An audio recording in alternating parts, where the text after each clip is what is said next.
Dear students, अस्सलाम वालेकुम।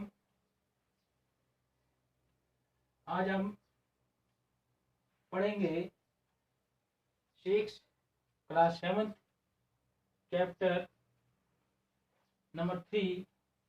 Topic हमारा है जी हु इज एन एमएलए। जैसे कि हमने कल पढ़ा था एक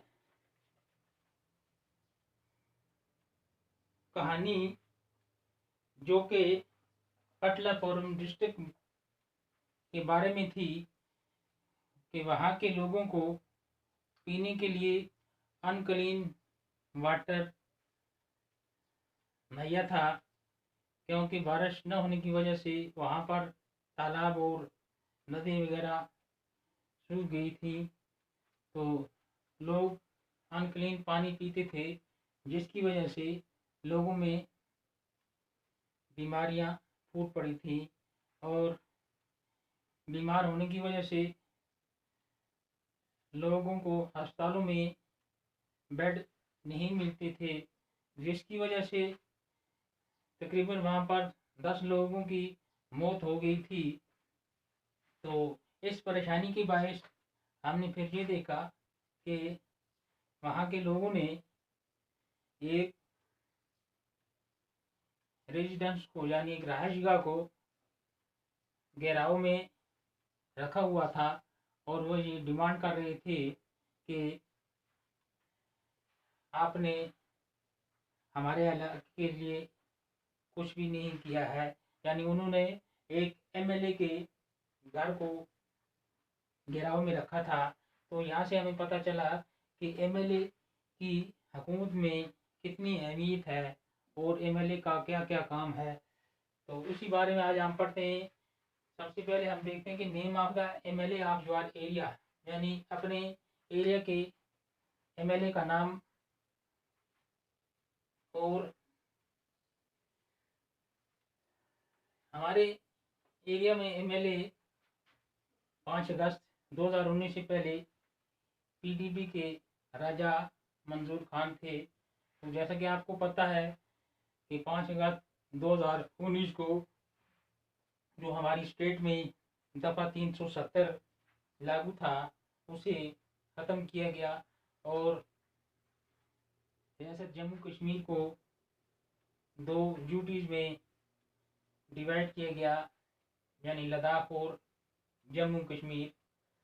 तो उसके बाद जहाँ पर गवर्नर राज है, हमारे यहाँ एमएलए नहीं है। तो एमएलए जो होता है, MLA member of legislative assembly. अब यहाँ पर एमएलए जो होता है ये मेंबर होता है legislative assembly. Legislative assembly mean जैसे कि मरकज में पार्लियामेंट होती है, तो इसी तरह जो स्टेट लेवल में होती है लेजिस्लेटिव असेंबली। तो ये एमएलए जो होता है ये लेजिस्लेटिव असेंबली का मेंबर होता है। तो इसको मेंबर को किया था कि he is the elected representative of the people. ये लोगों का चुना हुआ नुमाइंदा होता है, यानी लोग इसे वोट देकर इलेक्ट करते हैं और इस तरह वो लोगों का चुना हुआ रिप्रेजेंटेटिव होता है। रिप्रेजेंटेटिव मीन नुमाइंदा। तो इसे एमएलए बनने के लिए क्या करना पड़ता है? तो इसे gets elected become the member of legislative assembly.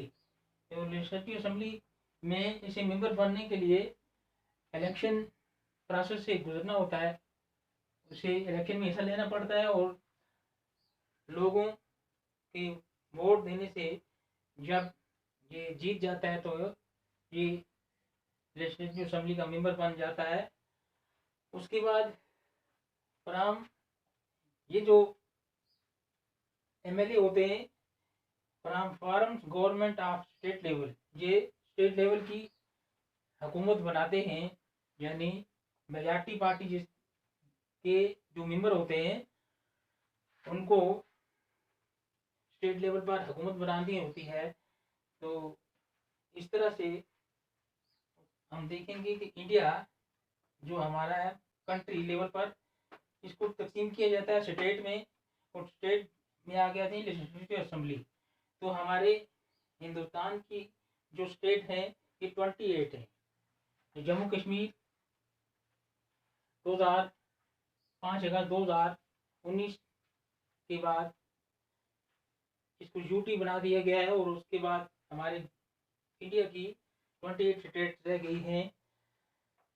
तो इन state is divided in various constituency. जब जो कॉन्स्टिट्यूंसी जो है स्टेट को मुख्तलिफ कॉन्स्टिट्यूंसी में तकसीम किया जाता है।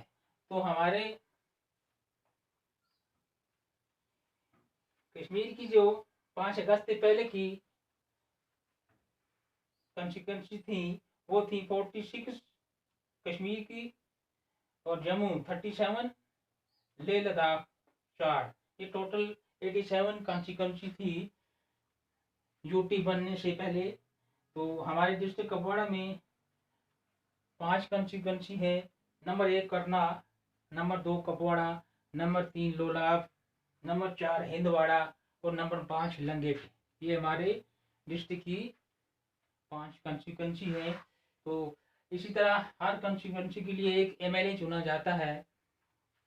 तो one representative is elected from each constituency. Her constituency के लिए एक एमएलए चुना जाता है। तो ये जो एमएलए होते हैं, different MLA belongs to different political parties, यानी मुख्तलिफ एमएलए जो होते हैं मुख्तलिफ पॉलिटिकल पार्टियों में से होते हैं। ये एक ही पार्टी से नहीं होते, क्योंकि इलेक्शन में सभी सियासी पार्टियां हिस्सा लेती हैं, जैसे बीजेपी, इंडियन नेशनल कांग्रेस वगैरह वगैरह, सभी सियासी पार्टियां। तो इस तरह से इस प्रोसेस में मुख्तलिफ पार्टी को एमएलए होते हैं। तो ये था हमारा आज का टॉपिक। इसके बाद इंशाल्लाह हम कल फिर पढ़ेंगे।